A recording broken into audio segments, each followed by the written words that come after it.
दुनिया भर के लोग आज भी आसमान में कुछ अजीब देखते हैं। कभी कभी ये सिर्फ एक रोशनी होती है, कभी एक तेज चमक या कोई ऐसी चीज जो अचानक गायब हो जाती है।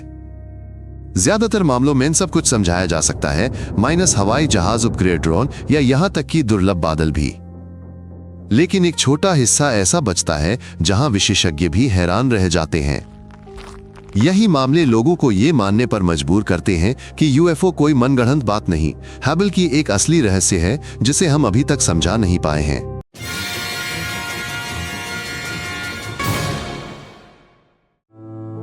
लोगों ने आकाश में रहस्य प्राचीन काल से ही देखे हैं। उन समय के ग्रंथों में अग्नि, रथों और आकाश में चमकीली ढालों का जिक्र था। बेशक ये उल्का पिंड, धूमकेतु या दुर्लभ प्रकाशिक घटनाएं हो सकती थीं, लेकिन तब भी लोग महसूस करते थे कि उनके सिरों के ऊपर कुछ तो घट रहा है। और हालांकि हमारे पास ये साबित करने के लिए कोई सबूत नहीं है कि वे असली जहाज थे, इस विषय में रुचि हजारों सालों से जीवित है। मध्यकालीन अभिलेखों में भी अजीबोगरीब वर्णन मिलते हैं। आकाश में गोले, चमकती वस्तुओं के बीच लड़ाई। हो सकता है वे चमकीले तारे या उल्का पिंड रहे हों। संभव है उस समय की महज कल्पनाएं या भय रहे हों। परंतु महत्वपूर्ण बात कुछ और है। लोगों ने हमेशा आकाश पर ध्यान दिया और जो देखा उसे समझाने की कोशिश की। कभी सही, कभी उतना नहीं। लेकिन ऐसी ही कहानियों से वो जिज्ञासा पैदा होती है जो आज भी जीवित है। 40 के दशक के अंत में अमेरिका में किसी अजीब चीज का मलबा मिला। कुछ ने इसे गिरी हुई उड़न तश्तरी बताया तो कुछ ने सिर्फ एक गुब्बारा। आधिकारिक स्पष्टीकरण उबाऊ था, लेकिन सबने इस पर विश्वास नहीं किया। ये कहानी जल्दी ही एक किंवदंती बन गई और आज तक ये फिल्मों, किताबों तथा उन लोगों को प्रेरित करती है जो मानते हैं कि हमें सब कुछ नहीं बताया जा रहा है। सबसे अहम बात यह है कि इसने दशकों तक आगे के लिए यूएफओ के पूरे विषय का स्वर निर्धारित किया। सैन्य कर्मियों ने दशकों से विचित्र वस्तुओं की रिपोर्टें एकत्र की। उनमें से कुछ को साधारण स्पष्टीकरण मिल जाता था, जैसे रॉकेट या उपग्रह, पर कुछ ऐसे भी थे जो रहस्य ही बने रहे। इसका मतलब ये नहीं कि वहां निश्चित रूप से कुछ अलौकिक था, बस ये सटीक रूप से कहने के लिए डेटा की कमी थी कि वो क्या था। मुख्य बात यह है कि ये सब आधिकारिक तौर पर दर्ज और अध्ययन किया गया, जिसका अर्थ है कि इस विषय को कभी दरकिनार नहीं किया गया। पहले यूएफओ को लेकर खामोशी बरती जाती थी, उन्हें महज कहानियां और कल्पनाएं समझा जाता था। लेकिन अब सब बदल रहा है। कैमरे लगाए जा रहे हैं, आंकड़े इकट्ठे किए जा रहे हैं और उन्हें उपग्रहों के प्रक्षेपणों तथा विमानों की उड़ानों से तुलना की जा रही है। वैज्ञानिक तश्तरी नहीं कहते, बल्कि हमें इसकी तह तक जाना चाहिए कहते हैं। और ये अपने आप में एक बड़ा कदम है, क्योंकि सटीक अवलोकनों से ही आकाश में किसी सामान्य रोशनी और किसी वास्तविक विसंगति के बीच फर्क किया जा सकता है। अक्सर जिसे यूएफओ समझा जाता है वह सिर्फ सामान्य चीजें होती हैं, जैसे कोई चमकीला तारा, उपग्रहों की श्रृंखला, एक उल्कापिंड या फिर किसी सर्चलाइट की रोशनी। कैमरे चमक और विकृतियां पैदा कर सकते हैं और इंसान के लिए यह समझना मुश्किल होता है कि कोई वस्तु कितनी दूर और कितनी तेजी से चल रही है। लेकिन कभी कभी इसका उल्टा भी होता है। कोई व्यक्ति एक अजीब रोशनी रिकॉर्ड करता है और बाद में पता चलता है कि वो 1000 किलोमीटर दूर से किसी रॉकेट का प्रक्षेपण था। गलतियां होती हैं और ये सामान्य बात है। पेशेवर पायलट कभी कभी अजीब वस्तुएं देखते हैं, और वो भी एक साथ कई पहलुओं से, आंखों से भी और अपने उपकरणों पर भी। ऐसे मामले दुर्लभ होते हैं, पर उनसे कई सवाल खड़े होते हैं। उनमें से कुछ की बाद में व्याख्या की जाती है, जबकि कुछ की नहीं। लेकिन महत्वपूर्ण बात यह है, यदि अनुभवी पायलट भी ये नहीं समझ पाते कि वे क्या देख रहे हैं, तो इसका मतलब है कि ये विषय गंभीर ध्यान का पात्र है, कि सिर्फ हंसी और मीम्स का। अंतरिक्ष यात्रियों ने भी अजीबोगरीब बातें देखी। कभी कभी वे अंतरिक्ष यान से अलग हुए बर्फ के टुकड़े होते थे, तो कभी चमक या मलबा। अंतरिक्ष में कैमरे बहुत संवेदनशील होते हैं और वे आसानी से एक छोटे से कण को भी कुछ अजीब मान सकते हैं। फिर भी खुद अंतरिक्ष यात्रियों ने कई बार बताया कि उन्होंने खिड़की से जो देखा उसे समझा नहीं पाए। ये कोई सबूत नहीं, पर एक तथ्य है, अंतरिक्ष में भी रहस्य बना रहता है। कई लोग तुरंत पलटने और बिना आवाज के चलने की बात करते हैं, लेकिन अगर सोचें तो हर वस्तु को किसी न किसी तरह से चलना ही चाहिए। अगर कोई चीज तेजी से मुड़ती है तो इससे लहर, आवाज, गर्मी जरूर पैदा होनी चाहिए। और अगर ये सब नहीं है तो शायद ये सिर्फ एक प्रकाशीय भ्रम है। हमारी आंख हमेशा ये समझ नहीं पाती कि क्या हो रहा है, और कैमरा गति को विकृत कर सकता है।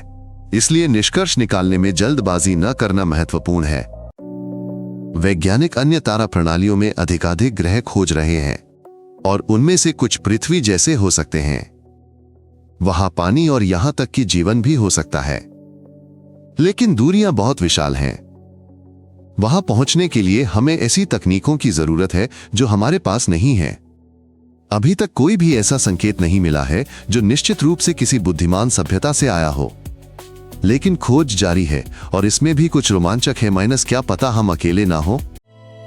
अपहरणचिप और गुप्त दौरों की कहानियां सुनने में बहुत प्रभावशाली लगती हैं, लेकिन ज्यादातर इनकी वजह मनोवैज्ञानिक होती है। नींद का लकवा, एक डरावना सपना या महज एक झूठी याददाश्त, ये सब असलियत जैसा लग सकता है। साथ ही आधुनिक तकनीक किसी भी वीडियो को आसानी से गढ़ सकती है। सबसे जरूरी बात यह है कि इंटरनेट के हर वीडियो पर आंखें मूंद कर भरोसा न करें, बल्कि सीधा सवाल पूछें, इसे किसने बनाया? मूल वीडियो कहां है? इसे और किसने देखा है?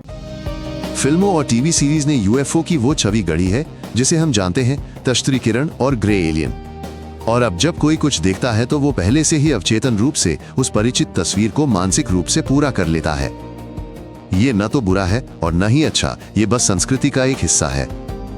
लेकिन ये इस बात पर गहरा असर डालता है कि हम अजीब घटनाओं को कैसे समझते हैं।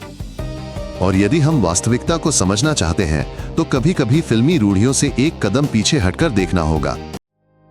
गुप्त ठिकानों और तोड़ी गई उड़ना तश्तरियों के बारे में कई कहानियां हैं, लेकिन दिखाने और जांचने लायक कोई एक भी चीज कभी सामने नहीं आई। गुप्त सैन्य ठिकाने वाकई मौजूद हैं, लेकिन ज्यादातर वे सामान्य तकनीक से जुड़े होते हैं। तथ्यों के बिना सनसनीखेज बातों पर विश्वास नहीं करना चाहिए। यदि कोई दावा करता है कि उसके पास सबूत हैं, तो उसे उन्हें दिखाना चाहिए, वरना ये बस एक और खूबसूरत कहानी है।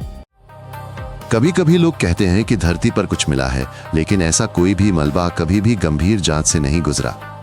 प्रयोगशालाओं में जो कुछ भी पहुंचा वह हमेशा सामान्य सांसारिक सामग्री ही निकला, न किसी अन्य ग्रह का धातु, कोई अज्ञात मिश्र धातु।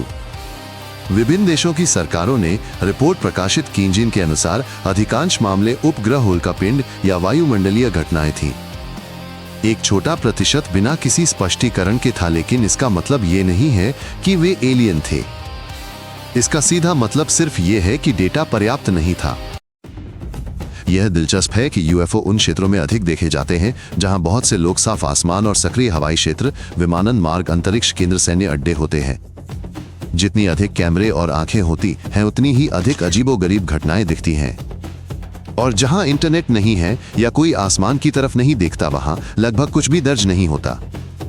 ऐसा इसलिए नहीं है कि वहां कुछ भी नहीं है, बस लोग अलग अलग तरीके से देखते और अलग अलग तरीके से प्रतिक्रिया देते हैं।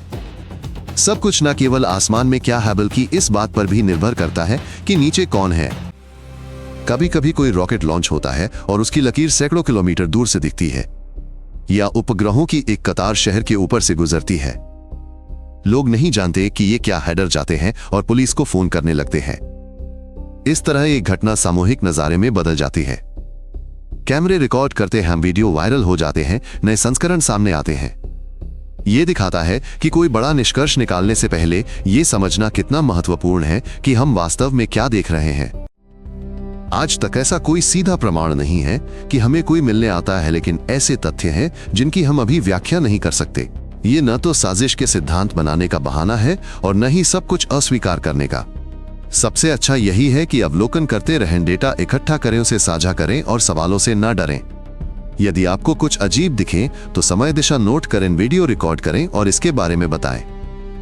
जितने अधिक निष्पक्ष अवलोकन होंगे, हम वास्तविक उत्तर के उतने ही करीब होंगे।